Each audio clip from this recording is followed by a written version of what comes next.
하나님 아버지 감사합니다. 오늘 새벽도 하나님의 은혜로 저희들에게 이만큼 건강과 평안과 작은 믿음과 귀한 교회를 주시고 성도들을 주셔서 주 예수 그리스도의 이름으로 이곳에 모이게 하여 주시고 또 혹은 여기에 나오지 못한 이들이 각 가정에서 깨어 하나님께 마음을 모두어 함께 새벽 예배의 단을 쌓게 하시고 하나님께 찬송과 영광을 돌리며 또 성경 말씀을 함께 읽고 또 묵상케 하시고 기도하는 한 시간을 지키게 하시니 감사드립니다. 하나님, 이 시간도 우리와 함께 계신 주님, 부족하고 무익한 종, 무능한 종에게 은혜를 주셔서 하나님의 말씀을 조금 바르게 조금 해석하는 지혜를 주시고 힘을 주시고 또 사랑하는 모든 심령들 참여한 이들에게 은혜를 주셔서 하나님의 말씀을 바르게 잘 깨닫고 또 마음에 새기는 은혜를 주시기를 소원합니다. 하나님의 은혜를 주셔서 은혜로 말씀을 해석하고 은혜로 말씀을 받게 하여 주시고 다 유익이 되고 또 하나님의 뜻을 이루어 성화가 되게 하여 주시고 성화를 이루는데 도움이 되게 하여 주시고 또 하나님의 뜻대로 살아가는데 도움이 되게 하여 주옵소서. 이 이후에라도 말씀을 주님 사모하는 자들에게 같은 은혜를 주옵소서. 예수 그리스도의 이름으로 기도하옵나이다. 아멘. 아멘.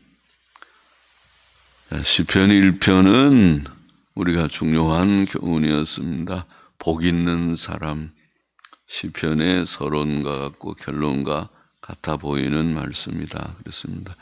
복 있는 사람은 악인의 꾀를 쫓지 않고 죄인의 길에 서지 않고 오만한 자의 자리에 앉지 아니하고 악을 멀리하고 악한 자들과 멀리하고 오직 여호와의 율법을 즐거워하여 그 율법을 죄하로 묵상하는 자로다.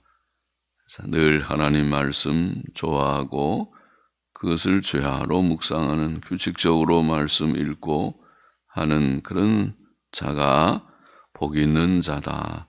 그 자는 그 시냇가에 심은 나무가 시절을 쫓아 과실을 맺으며 그 잎사귀가 마르지 아니함 같으니 그 행사가 다 형통하리로다.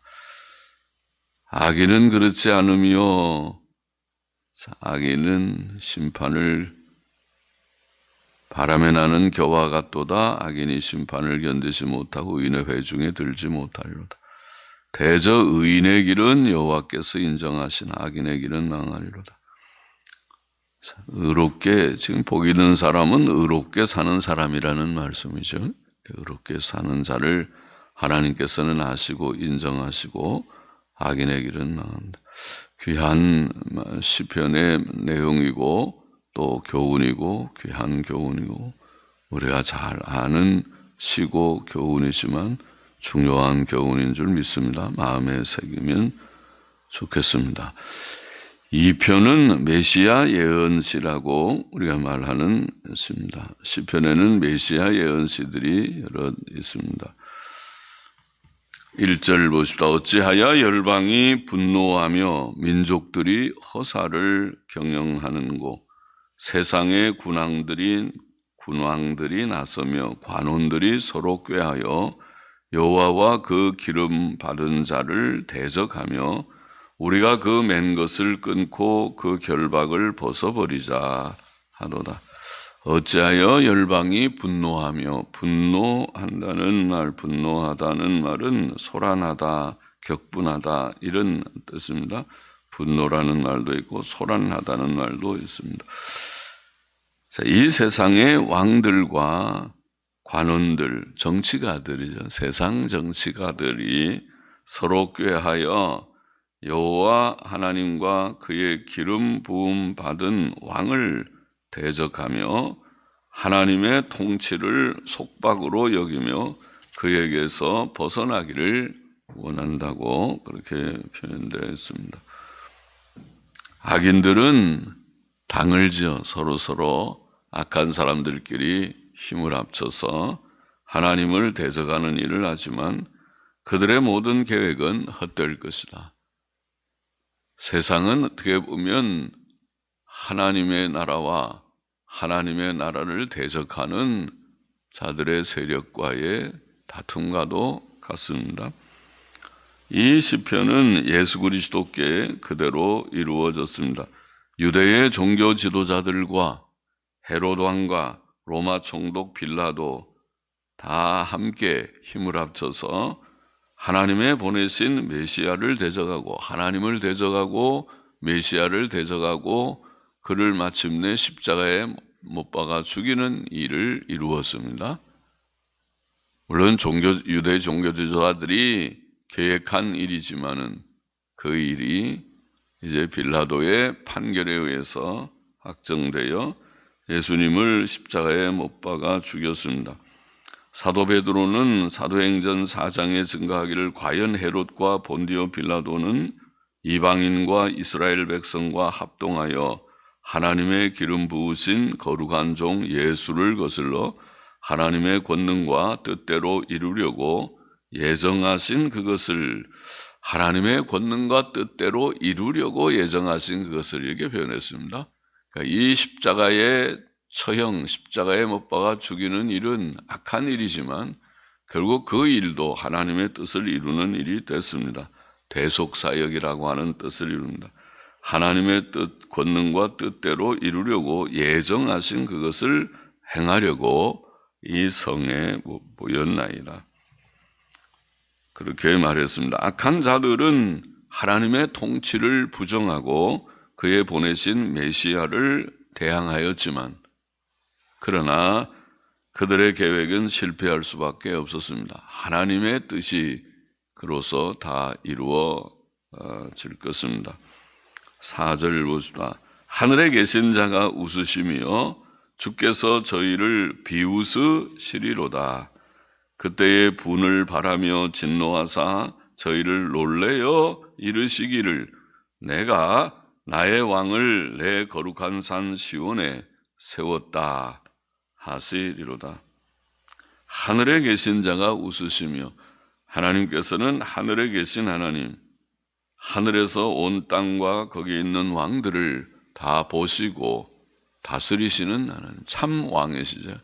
하늘에 계신 하나님, 통치자, 심판자 하나님께서 그를 대적하는 자들을 보시고 하늘에서 웃으신다. 그렇게 표현했습니다. 웃으시며 주께서 저희를 비웃으시로다. 주께서, 주는 하나님의 통치권을 보이는 명칭이죠. 하나님께서 주님이십니다.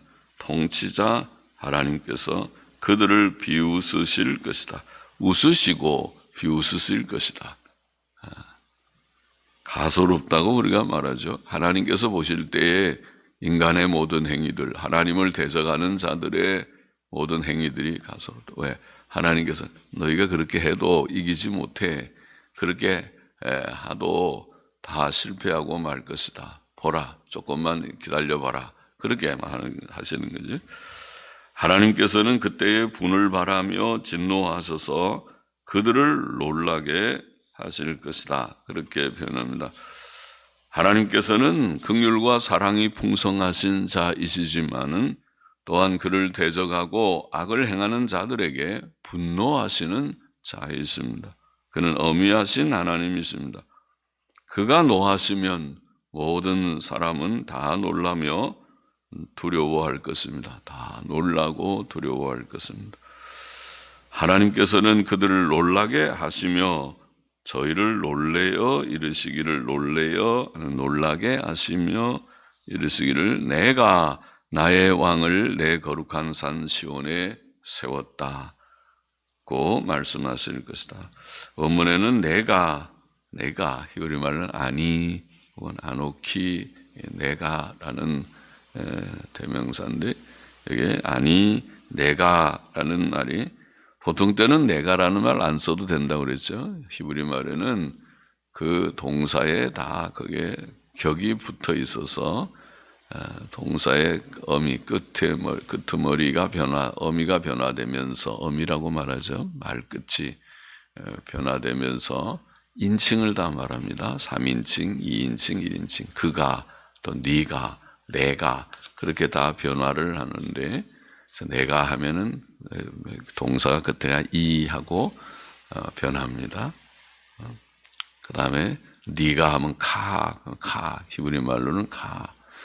그러니까 이런 것들하고 되는데 그러나 아니라는 인칭 대명사가 쓸 때는 강조할 때 그래서 내가 영어 성경의 어떤 성경은 as for me 내가 이런 일을 한다는 걸 아예 강조해서 번역하기도 합니다.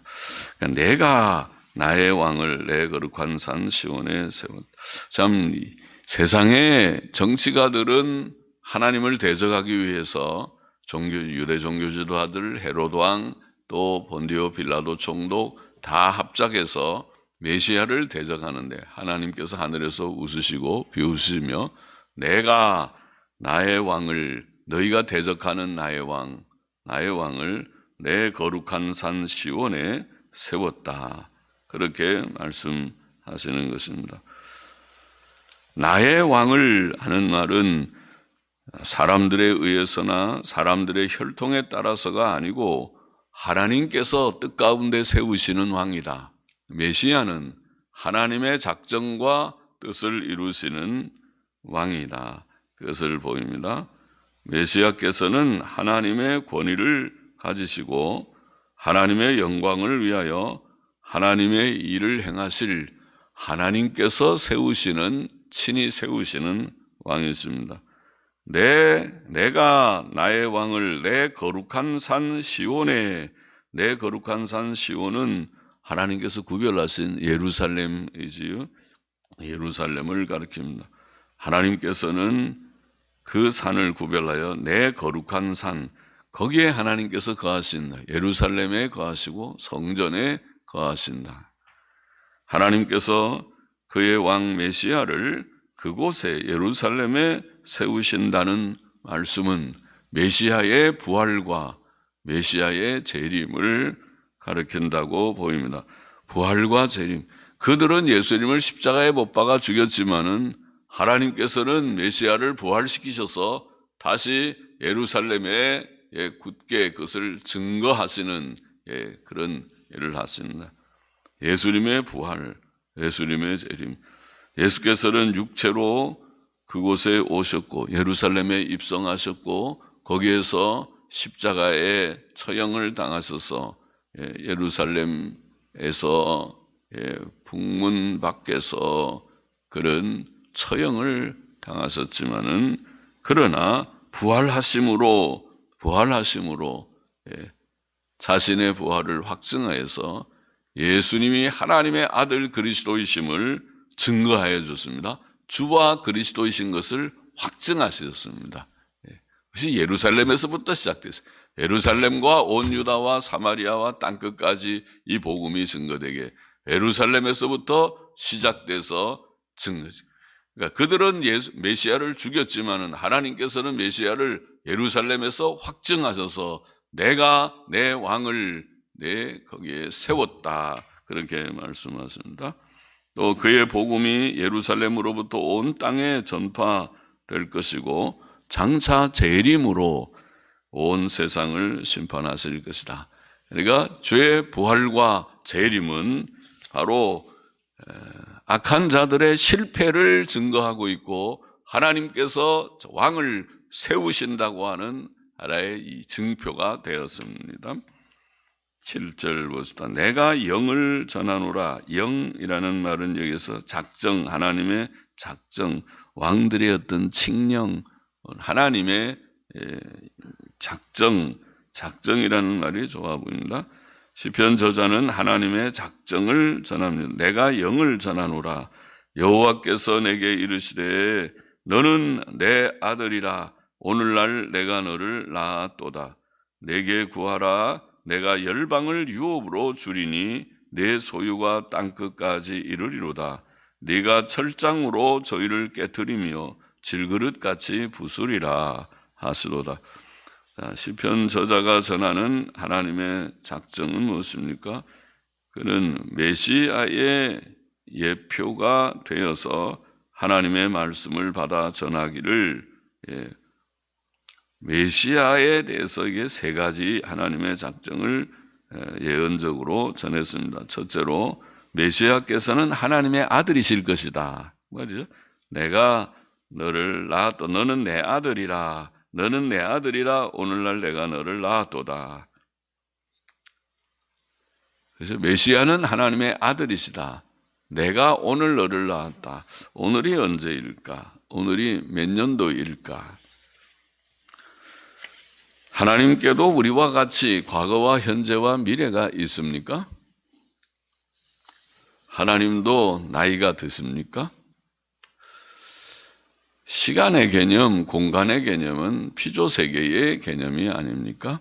우리 피조물들, 우리 인간에게는 끝없는 공간의 개념이 있어요. 저 너머에는 무엇이 있을까? 우주의 끝에는 뭐가 있을까? 그래도 여전히 풀리지 않는, 이상하다. 이 세상은 우리의 공간 개념이라는 것은 저 끝에는, 그리고 시간 개념도 맞아요. 그 전에는 하나님이 태초에 천지를 창조하셨다. 그러면 창조하기 전에는 영원 전에는 어떤 무엇이 있는가? 우리의 생각에는, 피조물인 우리들에게는 이 시간 개념, 공간 개념이라고 하는 저 너머에는, 또 그 전에는 이런 개념이 끝없이 있습니다.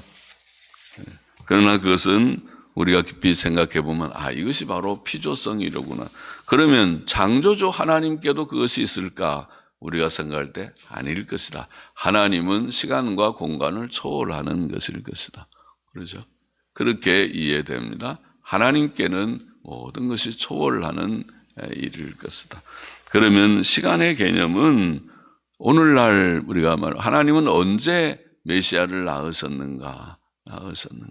이 세상에 크리스마스 출생하실 때, 예수님이 오실 때에 그때 낳았습니까? 아니잖아요. 예수님이 그때 시작했습니까? 아니죠. 예수님은 태초에 말씀이 계시니라. 요한복음 1장 1절의 말씀이죠. 그러면 오늘이라는 말은 하나님의 시간에서, 하나님의 시간이라고 하면 영원한 현재라고 우리가 그렇게 사상가들이 표현하는, 하나님께는 영원한 현재밖에 없다. 다시 말하면 하나님과 아들의 관계는 영원한 현재, 영원적인 관계라는 말입니다. 영원적이다. 그래야 참된 아들의 신성을 우리가 이해할 수 있죠. 시간 세계 속에서의 아들 관계, 아버지와 아들의 관계라면 그것은 참 신성이 아닐 것입니다. 그래서 예수께서는 요한복음 17장 5절에 장세 전에 내가 아버지와 함께 누렸던 영화로서, 이런 표현을 하십니다. 장세 전은 바로 영원이 아니겠습니까? 성경의 풍성한 증거대로 예수님은 참된 신이십니다. 참 하나님이십니다. 참된 신성을 가지고 계십니다. 그의 참된 신성은 그의 기적들과 부활을 통해서 밝히 확증되었습니다. 예수님의 신적인 명칭, 신적인 속성들, 신적인 사역들, 신적인 영광이 분명히 성경에 증거되어 있습니다. 예수님은 하나님의 아들이시다. 여기에 예언되어 있고, 둘째로 메시아 왕국은 온 세상 땅끝까지 미칠 것이다. 그렇게 표현되어 있죠. 그렇죠? 내가 열방을 유업으로 주리니 내 소유가 땅끝까지 이르리로다. 메시아의 왕국의 그런 그 영토 범위가 땅끝까지, 온 세계라는 말씀이죠. 이것은 예수 그리스도의 복음이 온 땅에 전파되고 모든 족속 가운데 택자들의 무리가, 셀 수 없이 큰 무리가 구원받을 것을 암시하고 있습니다. 세계 복음화의 예언이라고 할 수 있죠. 계시록 7장 9절 말씀대로 각 나라와 족속과 백성과 방언에서 셀 수 없이 큰 무리가 구원을 얻을 것이다. 그래서 오늘날 이 예언은 거의 이루어졌다고 보입니다. 셋째로 메시아께서는 철장으로 세상을 다스릴 것이다. 네가 철장으로 저희를 깨트리며 질그릇같이 부수리라. 세상을 철장, 몽둥이 같은 거로 다스린다. 아주 무섭죠. 그걸로 때리면 다 사람들이 부서질 수도 있죠. 철장으로 다스린, 저희를 깨트린다라는 원어는 고대 번역들에는 그냥 다스린다 그렇게 읽기도 했습니다. 그리스도께서는 다니엘 2장 34절에서 열방을 부서뜨리는 돌로 예언되기도 하셨고, 계시록에서는 철장으로 다스리는 자로 묘사되었습니다. 계시록 2장 27절, 12장 5절, 19장 15절에 그렇죠. 그의 통치권은, 그의 다스리시는 통치권은 그의 구원사역에서 이미 이루어지고 있고, 부순다는 말을 영적으로 완고한 우리들, 돌같이 딱딱한 우리의 심령을 주께서 부서뜨려서 하나님 믿고 예수님 믿게 하시고, 또 장차 세상을 심판하실 때에 완성되는 통치권이다. 주님께서 재림하셔서 심판하실 때에 그것이 밝히 완성될 것이다. 10절 보십시다. 그런즉 군왕들아, 너희는 지혜를 얻으며 세상의 관원들아, 교훈을 받을지어다. 여호와를 경외함으로 섬기고 떨며 즐거워할지어다. 그 아들에게 입맞추라. 그렇지 아니하면 진노하심으로 너희가 길에서 망하리니 그 진노가 급하심이라. 여호와를 의지하는 자는 다 복이 있도다. 하나님께서 대적자들을 패하게 하시고 메시아를 통해 자신의 뜻을 이루실 것이기 때문에 이 세상의 왕들과 관원들과 온 세상 사람들은 지혜와 교훈을 받아야 한다고 말씀했습니다.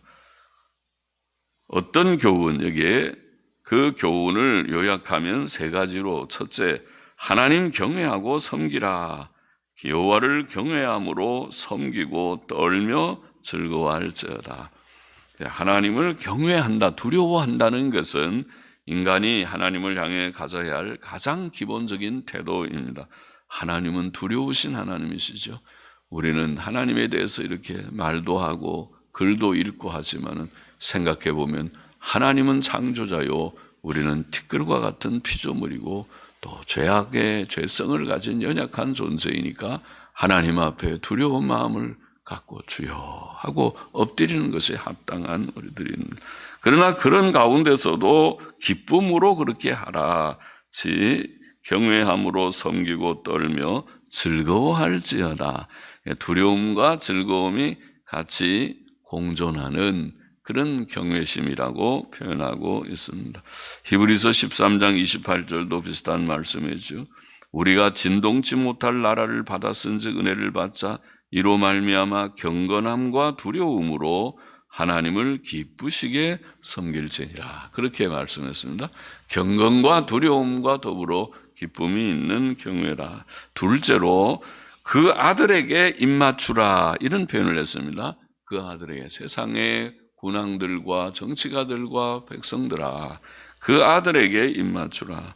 지금 이 세상이 하나님의 뜻을 반역한 것은 메시아를 죽이지 않았습니까? 그러나 그러지 말고 메시아를 영접하라는 것이죠. 메시아를 영접하고 메시아를 사랑하고 입맞추는 것은 그를 존경하고 사랑할 때 하는 행위지요. 존경하지 않는 사람은 입맞추지 않습니다. 보통 왕한테 가서 입맞추고 할 때는 당신을 폐하를 제가 사랑하고 존경합니다. 그럴 때 입맞춥니다. 그처럼 또 사랑하는 이에게 입맞추지, 사랑하지 않는 사람에게 입맞추지 않습니다. 아이고 싫습니다. 그러고 도망갑니다. 그러죠? 그 아들에게 입맞추라, 그렇게 말합니다. 모든 사람은 그를 구주와 주로 고백하고 그에게 복종하고 그를 사랑해야 된다. 그렇지 않으면 하나님의 진노하심이 그 길에 속히 임할 것이다. 고린도전서 16장 22절 말씀을 기억나게 하죠. 만일 누구든지 주를 사랑치 아니하거든 저주를 받을지어다. 주께서 임하시느니라. 이런 말씀이죠. 우리가 주의 하신 일들을 바로 깨닫는다면 하나님은 경외하고 섬겨야만 되고, 예수 그리스도는 우리가 영접하고 환영하고 그를 사랑해야만 하는 자다. 우리를 위하여 죽으시고 다시 사신 주님을 사랑치 않는다면 우리는 나쁜 사람일 것이다. 그를 사랑하지 아니하는 자는 저주를 받을지어다. 이런 말을 했습니다. 그리고 셋째로 여호와를 의지하는 하라. 여호와를 의지하는 자는 다 복이 있도다. 세상 것 의지하지 말고 세상이나 세상의 권세, 사람의 지혜, 돈, 재물, 세상 것 의지하지 말고 하나님 의지하라. 그 교훈이 되죠. 하나님 경외하고 섬기라. 그러나 기쁨으로 섬기고 그 아들에게 입맞추고 그리고 하나님만 의지하라. 시편 2편의 교훈을 우리가 전체적으로 보면 두 가지의 내용을 봅니다. 결국 이 세상 중심으로 살지 뭐 세상은 소란하고 하나님과 그의 뜻을 거역할지라도 우리는 세상의 헛된 부귀영화 권세 의지하지 말고 하나님만, 영원하신 하나님, 창조자 섭리자 하나님만 알고 경외하고 범사에 인정하고 의지하고 섬기고 그 왕권을 속박으로 여기지 말고 그 명령을 거역하지 말고 자원함으로 자발적으로 순종하는 하나님 중심으로 살아라. 그거죠. 세상의 왕들은 하나님의 왕권을 속박으로 여겼잖아요. 하나님 귀찮다. 우리가 자유인인데 날 좀 내버려 두라. 그래. 내버려 두라. 내가 알아서 다 한다. 그래요. 알아서 한다. 그래요. 알아서 잘 하세요. 자원함으로 자발적으로 하나님을 속박으로 여기지 않고 하나님 경외하고 즐거움으로 하나님 중심으로 살아라. 세상 중심으로 살지 말고. 그거 첫째고, 둘째로 좀 더 구체적으로 말하기를 시편 2편은 메시아 예언이라 해서 그 아들에게 입맞추라 그렇게 말했습니다. 아들이 누구냐? 이게 아들이 하나님의 아들 그리스도다. 하나님의 아들이시고 그의 왕국은 땅끝까지 미칠 것이고 장차 철장으로 세상을 다스리고 심판하시는 아들이시니 그 아들에게 입맞추라. 그런 예수님 바로 믿으라는 것이에요. 예수님을 우리가 영접하고 박대하지 말고 영접하고 환영하고 예수님을 마음의 왕자에 모시고 그를 그 앞에 복종하고 그를 존중하고 하나님, 예수님, 내가 예수님 사랑합니다. 예수님을 끝까지 따라가 보겠습니다. 도와주세요. 주님의 참 제자가 되겠습니다. 세상 사람들은 우리가 다 실망을 주지만은 우리에게 참된 주님 한 분이 계시니 예수 그리스도의 우리의 구주이십니다. 예수님을 믿고 또 그 나라가 온 땅끝까지 확장되고 주님 재림하셔서 주의 통치권을 밝히 완성하실 것을 믿고 예수님 영접하고 사랑하며 따라가는 우리가 되라고 교훈하고 있습니다. 하나님 중심으로 살고 세상 중심으로 살지 말고 그 아들에게 입맞추라. 예수님 중심, 예수님을 영접하고 사랑하고 추종하고 따라가는 우리 모두가 되라고 시편 2편은 교훈했습니다. 이 교훈을 마음에 새기십시다. 기도하십시다. 하나님 아버지 감사합니다. 우리에게 시편 2편을 다시 한번 또 기억하게 하시니 감사합니다. 하나님, 세상은 복잡한 세상이지만은 세상 중심으로 살지 말고 세상 것들을 우리가 기웃거리지도 말고 하나님 중심으로 믿음으로 바로 살고 하나님 경외하고 하나님의 말씀을 그것을 짐으로 또 억압으로 생각하지 말고 하나님의 말씀을 기쁨으로 자원함으로 하나님을 섬기며 살아가는 우리가 되라고 다시 교훈하여 주셨고 그 아들에게 입맞추라. 아들을 영접하고 믿고 의지하고 또 섬기며 따라가라고 교훈하여 주신 줄을 믿습니다. 그렇게 살아가는 우리 모두가 되게만 하여 주옵소서. 헌금하는 심령도 받아 주옵소서. 예수 그리스도의 이름으로 기도하옵나이다. 아멘. 아멘.